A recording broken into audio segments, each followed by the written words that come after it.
સાબરકાંઠા જિલ્લાના વડાલીમાં પ્રજાના લાખો રૂપિયાનું પાણી થયું છે। વર્ષ 2022માં 62 લાખના ખર્ચે જીમ સેન્ટર નિર્માણ પામ્યું હતું। 62 લાખનો ખર્ચ કરવા છતાં વડાલીનું અત્યાધુનિક જીમ સેન્ટર 62 દિવસ પણ ન ચાલ્યું।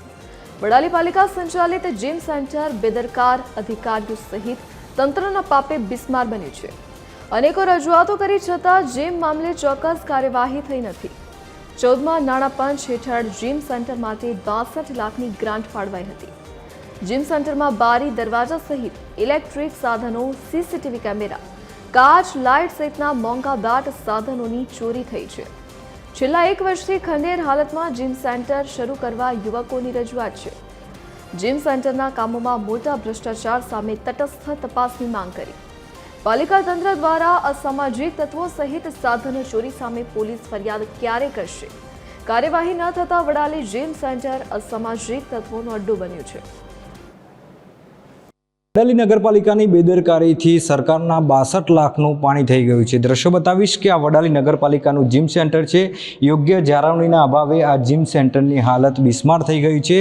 62 લાખ રૂપિયાના ખર્ચે આ જીમ સેન્ટર બનાવવામાં આવ્યું હતું। 14મા નાણાં પંચની ગ્રાન્ટનો ઉપયોગ કરી અને આ જીમ સેન્ટર બનાવવામાં આવ્યું હતું, પરંતુ આ જીમ સેન્ટરની હાલત બિસ્માર છે। સ્થાનિકો આપણી સાથે જોડાયા છે, જે યુવાનો છે વડાલી નગરપાલિકાના, તે આપણી સાથે જોડાયા છે। આ જીમની હાલત શું કહેશો? લગભગ 3 થી 4 વર્ષની પહેલાં જીમ બનાવવામાં આવ્યું હતું। વડાલીની જનતાના ટેક્સના 62 લાખ રૂપિયાના ખર્ચે આ જીમ બનાવવામાં આવ્યું હતું, પણ અત્યારે તો જોઈ શકો તમે, અમે જ્યારે અહીંયા નિરાકરણ કર્યું તો ખબર પડી કે અહીંયા બધા સાધનો ચોરાઈ ગયા છે અને વડાલી નગરપાલિકાની આ જે જીમ બનાવી છે ત્યાં કોઈ પણ સાધનો વ્યવસ્થિત રીતે દેખાતા જ નથી। નગરપાલિકાના જીમ સેન્ટરની આ હાલત કોણ જવાબદાર છે? નગરપાલિકાના પ્રમુખ, આમ તો પ્રમુખ જવાબદાર છે, એમની જવાબદારી લેવી પડે। અને ત્યાં નગરપાલિકાના સ્ટાફના કોઈ બી મેમ્બર અહીંયા જોવા બી નહોતા આવતા અને સાફ સફાઈ બી કરવા નહોતા આવતા। અને પાણી બી મતલબ કોઈક ટાઈમ ભરે અને કોઈક ટાઈમ ના બી, એ ટાઈપ ચાલતું હતું।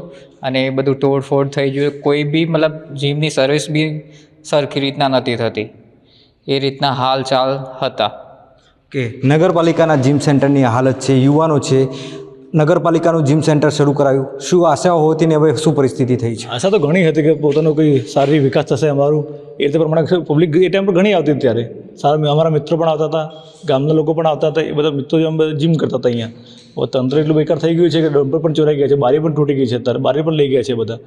અને હવે નિષ્ફળ જી છે હતા જીમની સંચાલક તરીકે બધીએ, બેકાર રીતે કચરો થઈ ગયો છે, બેકાર રીતે તંત્ર એનું સંચાલન કરે છે। આ રીતે ડમ્બલ ચોરાઈ ગયા છે, ટેન્ડરની સ્ક્રીન ચોરાઈ ગઈ છે અને તંત્રને વારંવાર રજૂઆત કરવી અમે અને સવાર નથી કરતા।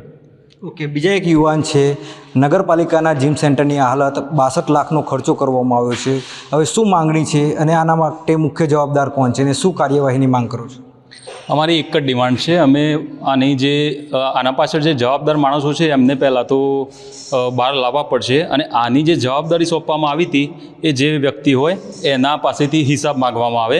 અને અત્યાર સુધી જે પણ આની ફી હતી એ ફી પ્રમાણે આ લોકોની સામે સુવિધા આપવામાં આવી નથી અને આગળ વ્યવસ્થિત રીતે ઉચ્ચ કક્ષાએ આની તપાસ થાય એવી માંગણી છે। 62 લાખ રૂપિયા એટલે અધધ કહેવાય એવી રકમ છે અને પબ્લિકના પૈસે આ જે જીમ બનાવવામાં આવી છે એનું અત્યારે આ બહુ જ ખરાબ હાલત છે। આ તો જેમ બને એમ તપાસ કરવામાં આવે, બાકી જે પૈસા છે એનો બહુ દુરુપયોગ થયો છે એવું લાગી રહ્યું છે। 62 લાખના ખર્ચે આ જીમ બનાવવામાં આવી હતી, 62 દિવસ પણ આ જીમ ચાલી શકી નથી ને જીમની હાલત ખંડેર થઈ ચૂકી છે। ત્યારે યુવાનો છે તે માંગ કરી રહ્યા છે કે આ મુદ્દે ઉચ્ચ કક્ષાએ તપાસ થાય અને જવાબદારો સામે કડક કાર્યવાહી કરવામાં આવે। નીતિન પટેલ, TV13 ગુજરાતી, સાબરકાંઠા।